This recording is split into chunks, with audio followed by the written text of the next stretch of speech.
Nous sommes le 13 octobre 1979 sur la 73e édition du Tour de Lombardie. Les coureurs se sont donc élancés depuis Milan, direction Côme pour 249 km. Et la course va se décanter dans la zone de ravitaillement à 150 km de l'arrivée, puisque Bernard Hinault, le double vainqueur du Tour de France, a décidé d'accélérer. Il est suivi de 6 coureurs.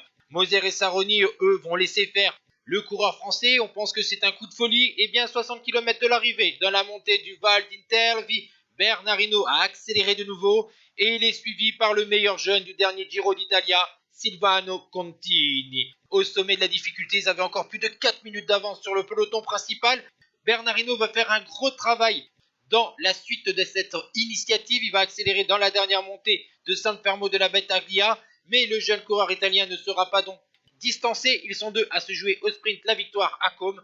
Eh bien, le breton de bientôt 25 ans, Bernard Hinault, vainqueur de 7 étapes sur le dernier Tour de France, va dominer le transalpin au sprint et remporter pour la première fois de sa carrière le Tour de Lombardie. Derrière, Giovanni Battaglin va régler le groupe de chasse devant Vandenbroek, De Witt, Peters et Pozzi à 3 minutes 20.